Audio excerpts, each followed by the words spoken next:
So today I'm going to go over some of the most common pricing methods that I'm seeing in 2025, because you can change a price from just what you say on a sales call or maybe just a few pieces on your legal documentation, and it'll instantly drop to your bottom line. And so the first one we're going to look at is very common. It's cost plus pricing. And so cost plus pricing just means you figure out what's your cost of delivery, all included, and then you add in a margin on top of it for your profits. And so in a scenario, let's say you sell shirts and total out the door after you buy it from the supplier and get it to the person's door who bought it, it costs you $20. Okay. And let's say you want to have a 50% margin on this product. So you would times it by 50%. In order to have a 50% margin on this, you would have to sell it at $40. And so that's how you'd come up with your pricing across all the things you sell, whether it be t-shirts, whether it be services, whether it be a bundle of things, right? You just do the cost plus your margin baked in. Now, this is great because it's super simple to figure out, right? You can just set up an Excel sheet, everything that you have product line wise, you plug in your actual costs, and then you have your margins on the side. Now, the thing that it doesn't really work well with is it doesn't determine how much the buyer, in this case, is actually willing to pay for that thing. So depending on where they're at in their journey, depending on how much pain they have, they may be willing to pay a lot more than the prices that you have set here. So again, you could be leaving profits on the table by just doing a cost plus pricing. Now, is it simple to set up and use? Yes. So this is definitely something, if you're just starting, would be great. But then you can get into some more advanced tactics later once you have more volume coming through and purchases being made from your business.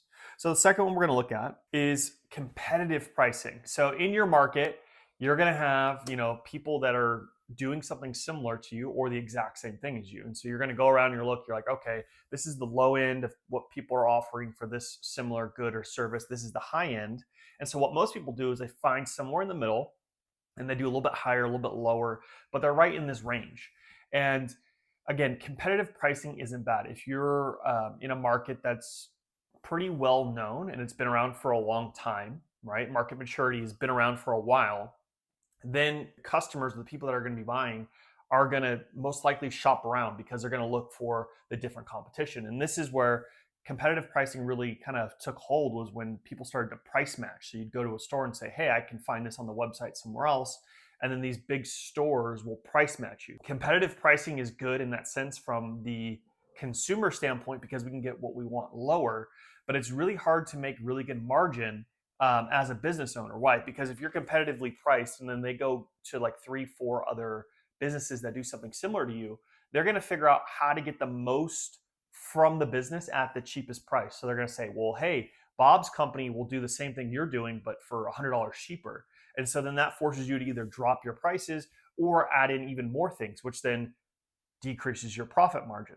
So competitive pricing, again, is a good starter method pricing, but then you want to get away from it eventually and not have your prices correlated to what others in the market are doing and price based off of what you actually can bring as an outcome for businesses. So that takes us into number 3, and that gets more into this, which is value pricing. Value pricing is based off the willingness to pay from the consumer. So in value pricing, you really have 3 lines here.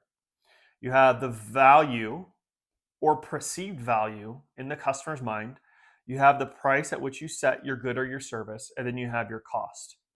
And so the goal here is to widen these out over time as much as possible. And the cool thing about value, especially perceived value, is you can raise this up extremely high.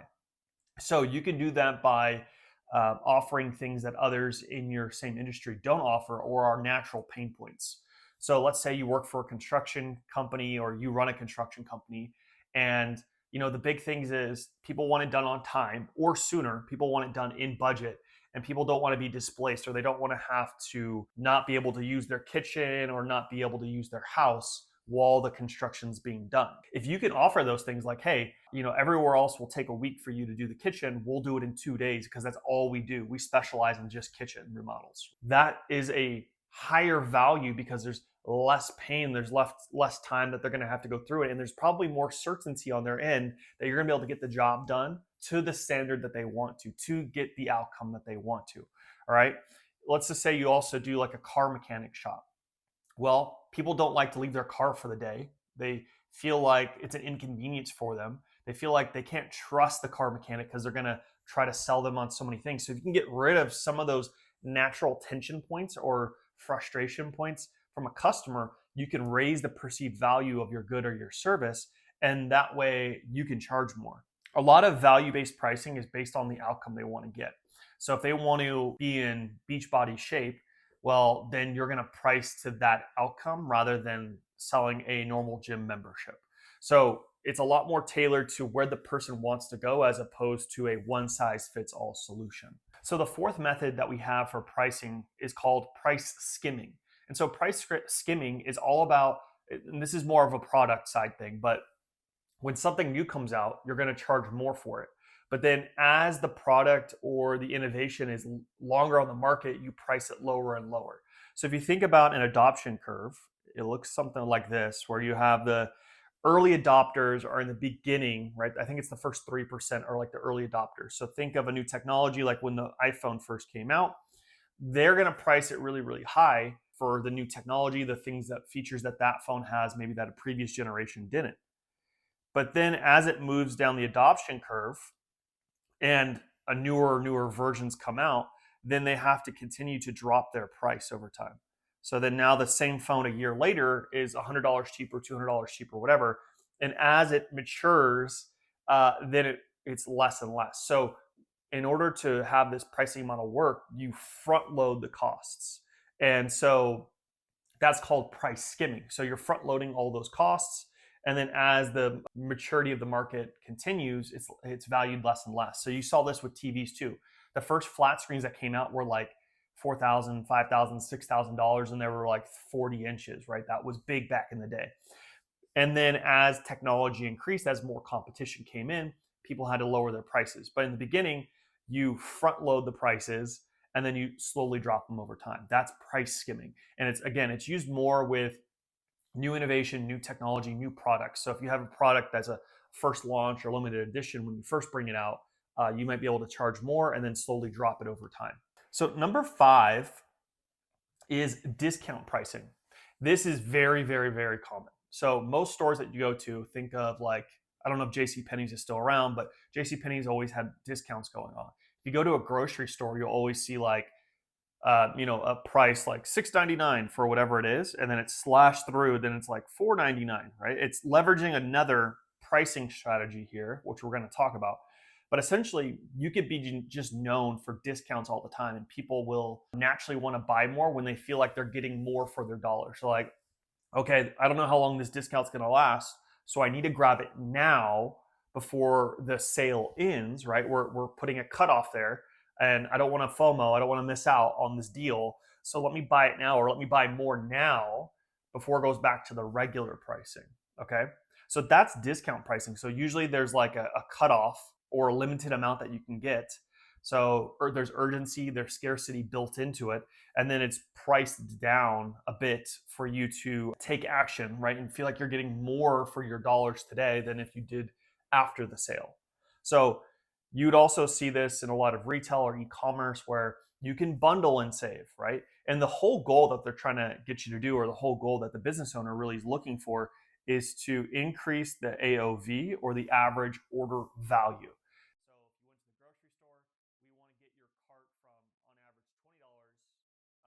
So if you went to the grocery store, we want to get your cart from on average $20 to like $40. How do we do that? Well, we bring in these discounts, limited time offers. We add in, these other things that we can do to get your cart value up, because that's the goal they want. The more that you spend with us, then the more money we're going to make per person. So that's the goal that they're trying to get on a discount pricing. Now, discount pricing is good, but then you also, you want to make sure you have your margins set properly. So what I would do is I would pretty much overprice things and then discount it to like a normal rate. So then the customer feels like they're getting the discount, but in reality, it's closer to the normal price. You see this a lot on like Black Friday, Cyber Monday. I think people have caught on to it, But what companies will do is they'll jack the prices up right before the holidays, and then they'll cut it by like 20%, 30%, 40%. And so all it does is just bring it back down to the original price, but people feel like so the next one is especially if they're not penetration pricing that item, and this has to do with market share.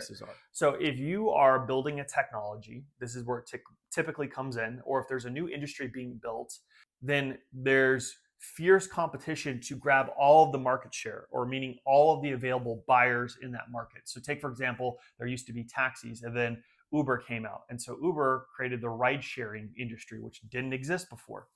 But there was Uber, there was Lyft, there was probably other, like 10, 20, 40 other competitors. But then there's really only one or two left, and Uber takes the majority, and Lyft is the second place winner.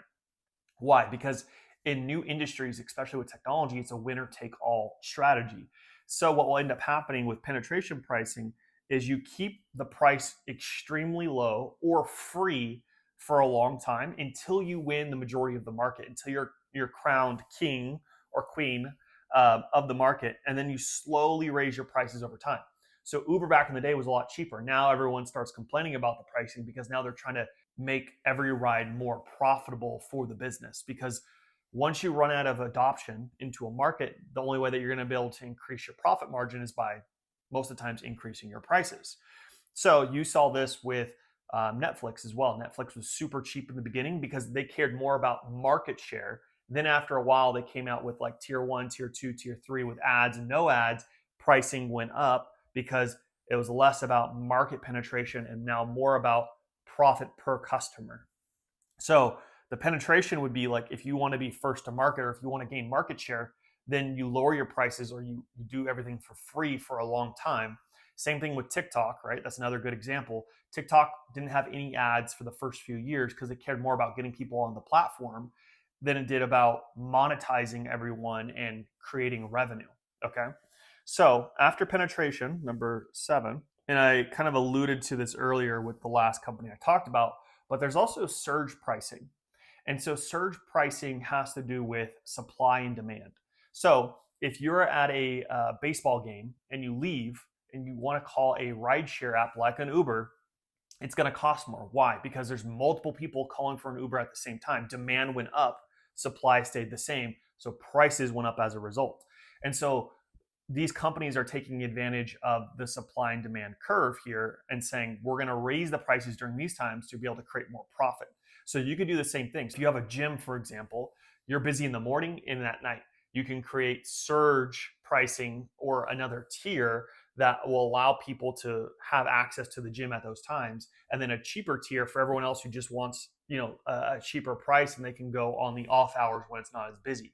So another one is travel, where if you're going during the peak time to travel, then the airline prices are double or sometimes even triple during the off season. So again, one way that these businesses are taking advantage of the supply and demand curve is when there's a lot of demand, raising prices, but then giving a cheaper alternative to flatten out demand or to try to steady out demand during those off-peak times. Same things with like a seasonal business. Like if you a shop that's on the beach, you're going to have most of your business is done in like 3 or 4 months of the year.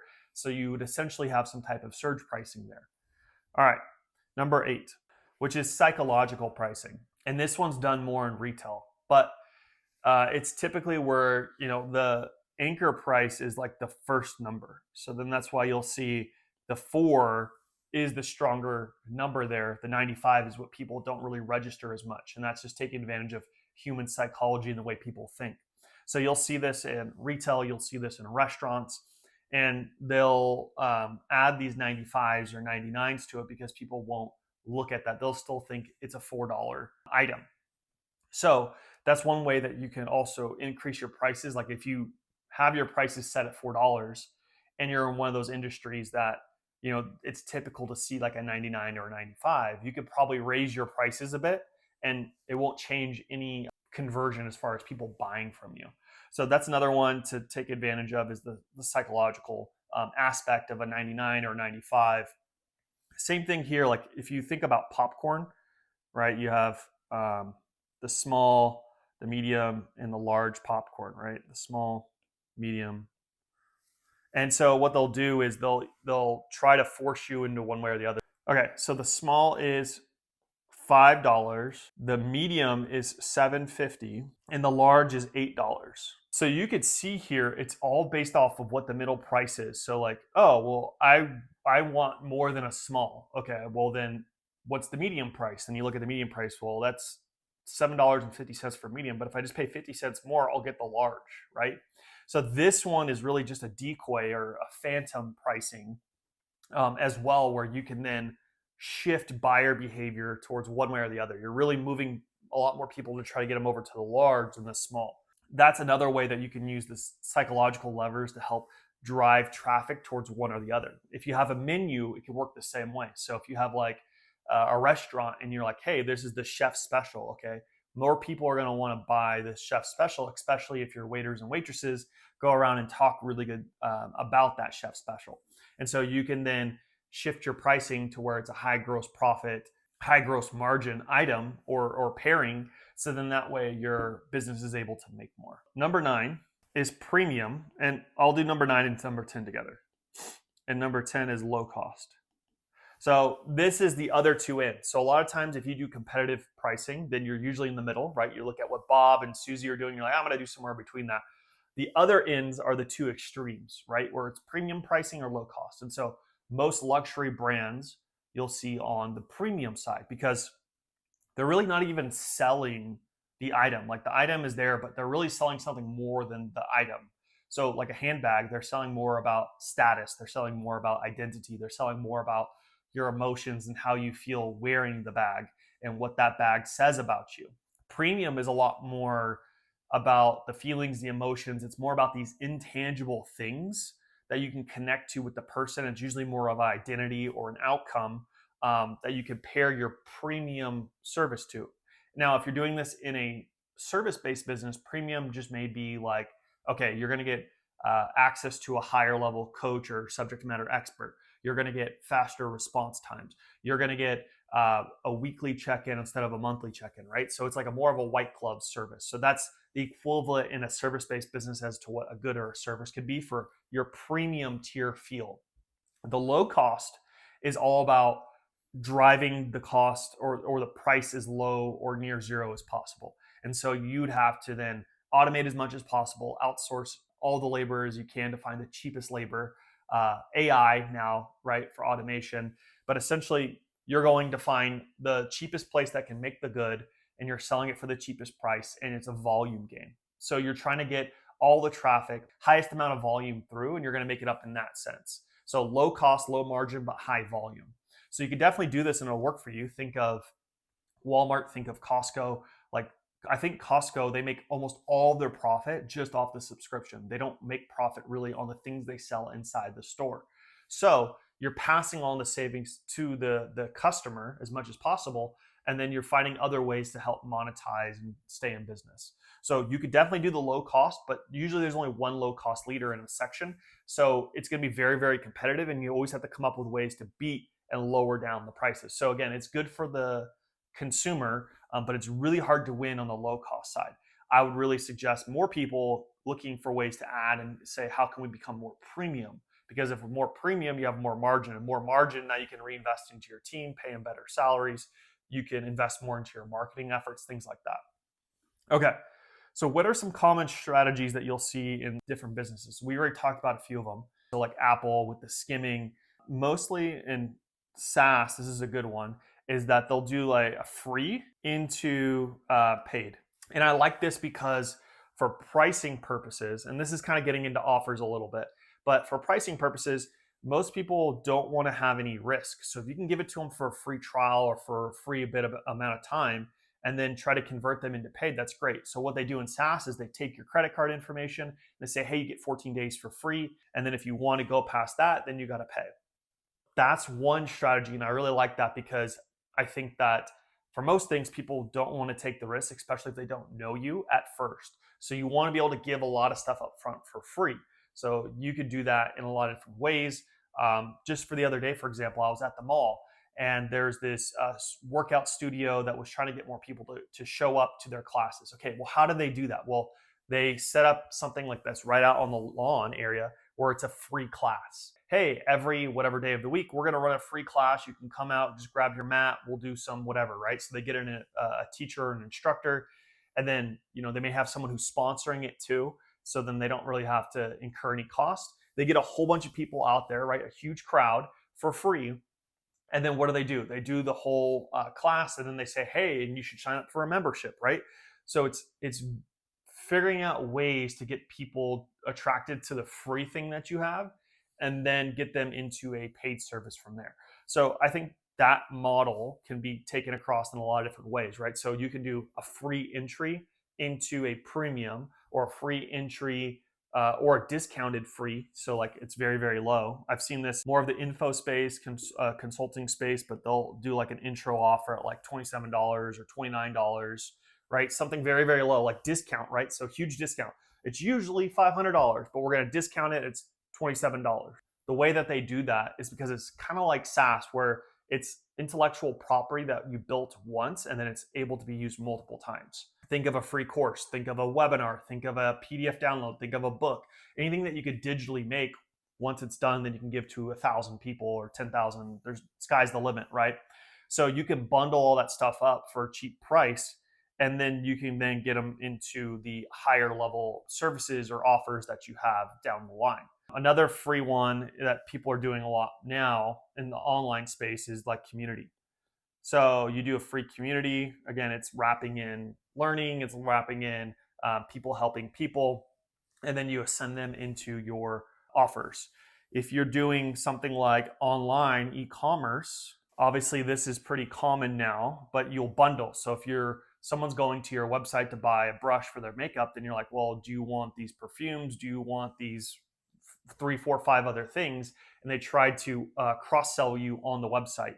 And so again, it's trying to increase your average order value, and then you just have certain unlocks that I've seen before. So it's like, hey, if you spend $60 or more with us, you get free shipping. Hey, if you do 3 items, you'll get 10% discount, right? Or hey, it's your first time with us, here's a 10% coupon. As long as you punch in your email here, we'll send you a 10% coupon. Or hey, because it's Mother's Day, we'll give you so they come up with these different reasons why to give you these discounts in a lot of different angles. So it could be bundling, it could be time of year, it could be your first time visit, it could be because a holiday coming up, whatever it is, right? But you can bundle and save. And again, it's trying to get people to buy more from you and increase the AOV. So let's say you want to do like a value or an outcome thing, and then get people on like retainer. So when I think of outcome, I usually equate outcome most of the time to like project based. So essentially, this is just renaming something that's already been popular in a service-based business, which is you do a project, right? Hey, we want this done. Okay, great. So these are the timeframes that we'll do it in. This is the price. Here's what you're going to get as a result. That's usually project-based. So what I've seen work is that let's say you want to get people from a one-time to a reoccurring, because for whatever reason, everyone wants to be a recurring business nowadays. Everyone wants a membership model. As a side note, if your business doesn't really support a membership model because it's not something they need continuously, there's no reason to continue to do it. So like if you're a chiropractor, for example, and people come with back pain, once you fix their back pain, just let them go on their way. You don't need to extract more money from them, right? That's like, to me, there's a balance between providing a service to help people and then the other part, which is just trying to extract as much money as you can from them. So, I think a lot of people are going off the deep end with memberships and how do we get them into this reoccurring thing. Most of the time, if it's not there, don't try to force it, right? And then just do what you do very well, and then they'll refer people to you. And if they refer people to you, it's going to be just like it's reoccurring because you're always going to have a stream of people coming in. So that's off my podium. If you're doing outcome or project based, what you could do is say, okay, like we could drive you towards this outcome in the beginning, right? And so we'll price it here. So this is the value that they're getting over time. So this is value, and this is time. So if you offer them something like on a project basis, and it's a one-time thing, so it goes to here, well, that's a lot of value. You can price this really, really high. And then what happens is like, hey, we still want you to help us on a recurring basis, but the value isn't as much, right? You've already done the heavy lifting with the project. Now it's more of like a maintenance thing. So they might need a once a quarter check-in or once a month check-in. Usually that's tied to something with analytics and accountability, maybe some low level effort things that you need to do on your end. So then what happens? The value drops, but it's still here. So what you could do is just to have a high one-time project-based or an outcome-based pricing model, and then get them onto a very low reoccurring and keep them for a long time. So that's the good in between. You charge one time up front for the project or the outcome that they're wanting. And then after that, very, very low maintenance fee or reoccurring fee that you can do. Or again, you may not even have to need the reoccurring fee.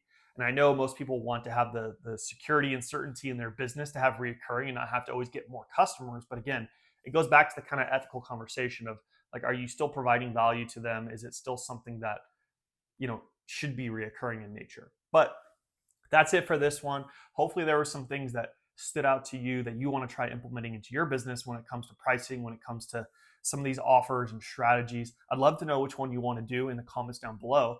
But that's it. I'll catch you on the next one.